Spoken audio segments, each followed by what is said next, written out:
กราบสำบายดีและก็สวัสดีพ่อแม่พี่น้องทุกๆคนที่เข้ามาเบิ่งคลิปของพี่น้องแล้วคลิปนี้จะมาเว้าเกี่ยวกับคนไทยเนาะพี่น้องเนาะพี่น้องคนไทยก็คือใจดีกับอินฟูลาวลายแฮงเนาะก็คือคอยเลื่อนไปแล้วก็เห็นอินฟูลาวเนาะพี่น้องเนาะก็คือเป็นอินฟูลาวแต่ว่ามาเฮ็ดงานในประเทศไทยเนาะและ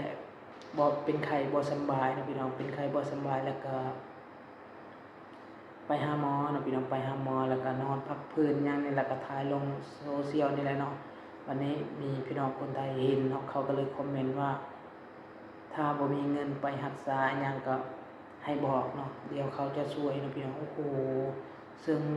หนุ่มลาวก็คืออินฟูลาวก็ซึ่งน้ำใจเนาะพี่น้องเนาะก็คือบ่เคยรู้จักกันมาก่อนบ่ฮู้ว่าไผเป็นไผเนาะพี่น้องแต่ว่า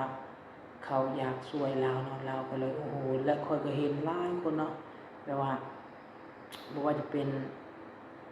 หลายๆคนเนาะอินฟูลาวเลยเนาะแบบว่ามีพี่น้องคนไทยโอนเงินให้เนาะคลอดลูกก็พี่น้องคนไทยให้อั่งเปาอย่างโน่นนี่นั่นเนาะพี่น้องหลายอย่างเนาะก็คือแปลกดีเนาะก็คือคนไทยเนาะพี่น้องเนาะคือใจดีเนาะแบบว่าเอาเงินให้คนอื่นเนาะทั้งที่ว่าบ่ฮู้เนาะเขาก็บ่ฮู้ว่าเป็นไผเนาะแต่ว่าให้เงินเนาะพี่น้องเนาะอันนี้ก็คือแบบว่าบ่ฮู้สิว่าจังได๋เนาะพี่น้องแล้วก็คือหลายๆคนนะแล้วบางทีก็บ่ฮู้ข้อยก็เคยเจอเทื่อหนึ่งเนาะพี่น้องเนาะเคยเจอเทื่อหนึ่งบ่ฮู้ว่าเป็นคนพม่าหรือเป็นคนไทยเนาะอยู่จากข้อยนั่งรถจากพระราม2มาวันนั้นเนาะจากจากนั่งรถจากบางบอนไปมหาไสพี่น้องก็คือเจอเนาะเจอคนไทยเนาะฮู้ว่าคนไทยหรือคนหยังเนาะแต่ว่าเขาก็เว้าไทยเนาะให้เงินเนาะพี่น้องให้เงินก็ข้อยก็งงคือให้เนาะข้อยก็บ่ได้ลำบากหยังนะคือว่าให้เนาะอันนี้ก็งงแฮงเนาะพี่น้องก็เคยเจอเนาะแต่อันนี้ก็คือโอ้โหเนาะก็มีหลายคนอินฟูลาวนี่นะแบบว่าคนดังๆหลายเนาะบางคนก็ได้ของบางคนก็ได้สารพัดนำมาก่อนแฮ่งเห็นหลายเนาะปัดช่วงหลังๆนี่ก็ยังเห็นอยู่เนาะพี่น้องยังเห็นอยู่แต่ก็เห็นบ่หลายแต่ก็ยังเห็นเนาะก็คือคนที่แบบว่าถ่ายคลิปแล้วเป็นตาสงสารเนี่ยคนไทยก็โอนเงินไปให้ส่งของไปให้ส่งเสื้อผ้าไปให้ก็เห็นหลายเนาะบางคนก็มีทั้งเครื่องอยู่เครื่องกินเนาะเกี่ยวกับเครื่องใช้หยังต่างๆมาม่าหยังเนาะปลากระป๋องหยังบ่ว่าจะเป็นพอกแพ็คเนี่ยเนาะซัพพอร์ตอันนั้นพี่น้องฝากให้เนาะทั้งที่ว่ารู้จักกันเนาะบางคนก็ได้ทุเรียนบางคนก็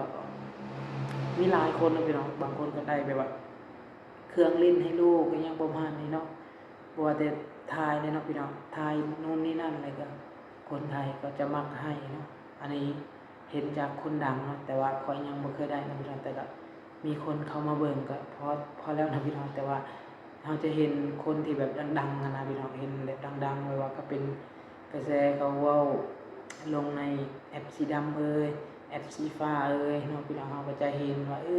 เขารีวิวเนาะก็หลายคนเลยแบบว่าได้ของจาก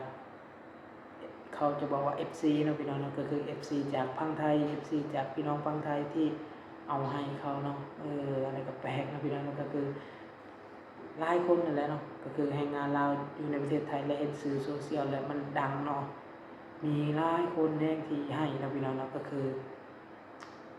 บ่ฮู้เนาะอันนี้ก็บ่ฮู้คือกันว่าเขาคือให้เนาะเป็นหยังคนไทยจึงว่าใจดีและก็มักให้คนอื่นนะพี่น้องเนาะอันนี้ก็คือเห็นหลายคนเนาะหลายแฮงคนดังในประเทศลาวนี่นะแล้วก็มีหลายอย่างเนาะพี่น้องเนาะบ่ว่าจะเป็นสมัครอีหยังโน่นนี่นั่นเนาะส่งเงินให้แบบว่าซัปพอร์ตเนาะช่วยเบิ่งคลิปเบิ่งกดไลค์กดแชร์เนี่ยประมาณนี้เนาะหลายเด้ก็คือแบบว่า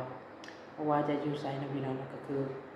หลายแฮงพี่น้องคนไทยเนาะเข้าไปเบิ่งคลิปคนลาวช่วยแชร์หยังประมาณนี้นะหลายอีหลี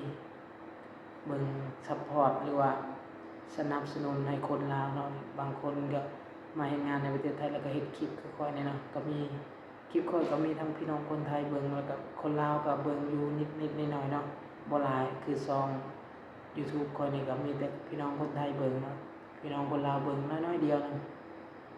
ประมาณนี้ส่วนหลายก็มีแต่พี่น้องคนไทยเบิ่งเนาะมีทั้ง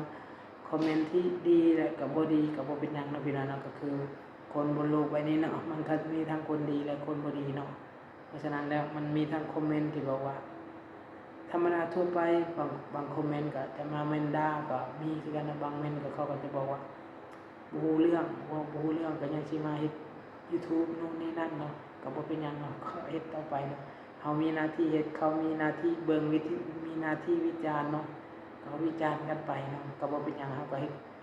คลิปต่อไปนะพี่น้องเนาะอันนี้ก็คือพอจากข้อยเองเนาะเท่าที่เจอมาเนาะพี่น้อง ขออภัยนะอายบ่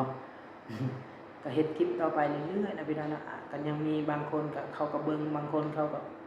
บ่เบิ่งก็บ่เป็นหยังนะพี่น้องเนาะอันนี้ก็มาเว้าเกี่ยวกับคนไทยใจดีกับคนลาวนะพี่น้องเนาะใจดีกับคนลาวหลายนี่นะส่วนหลายแล้วก็จะมีคนไทยนี่แหละที่ใจดีอีหลีเนาะที่แบบว่าช่วยซัพพอร์ตช่วยส่งกำลังใจช่วยหลักๆก็ซัพพอร์ตอะไรเนาะพี่น้องเบิ่งคลิปกดไลค์กดแชร์ให้เนาะพี่น้องเนาะพ่อๆแม่ๆหยังเฮาก็เบิ่งคนแบบว่ารุ่นอายุก็หลายอยู่เนาะพี่น้องเนาะประมาณรุ่นพ่อรุ่นแม่พุ่นแหละบางทีก็รุ่นลุงรุ่นป้าพุ่นแหละเนาะประมาณนี้เนาะที่เบิ่งคลิปก็หลายแฮงเนาะแต่ในก็บ่ว่าจะเป็นยิงคนดังๆเฮาก็ไปเข้าไปเบิ่งในคอมเมนต์เขามีแต่คอมเมนต์พี่น้องคนไทยเนาะคนที่ดังๆนะอินฟูลาวที่มาเฮ็ดงานในประเทศไทยแล้วเขาเฮ็ดคลิปมานะเฮาก็ไปเบิ่งมีแต่คอมเมนต์พี่น้องคนไทยเนาะหลายแฮงถามว่ามีคนลาวบ่ก็มีเนาะแต่คนลาวนี่ส่วนหลายแล้วจะเป็นดราม่าหลายกว่าเนาะก็เห็นคอมเมนต์คนลาวแล้วถ้าเว้าเกี่ยวกับอย่างเช่นคนที่ซื้อเคียวนะเฮาไปเบิ่งคอมเมนต์โอ้โหมีแต่คอมเมนต์คนลาวทั้งนั้นแต่คอมเมนต์ในทางที่แบบว่า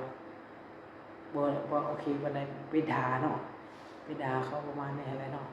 โอเคเนาะไม่ต้องคลิปนี้ก็ประมาณนี้เกี่ยวกับพี่น้องคนไทยใจดีกับคนลาวเนาะพี่น้องโอเคเนาะคลิปนี้ก็จะจบประมาณนี้เนาะทำมาก็อย่าลืมกดไลค์กด Subscribe เพื่อเป็นกำลังใจให้คนเด้อพี่น้องเด้อคลิปหน้าสิมาเว้าเรื่องหยังนั่นก็อย่าลืมติดตามไว้หรือว่าอยากให้เว้าเกี่ยวกับหยังก็คอมเมนต์มาเนาะพี่น้องนั้นเดี๋ยวจะไปหาเฮ็ดให้เบิ่งเนาะพี่น้องโอเคเนาะคลิปนี้ก็สิจบประมาณนี้เนาะพี่น้องเนาะขอบคุณและขอบใจและก็สวัสดีพี่น้อง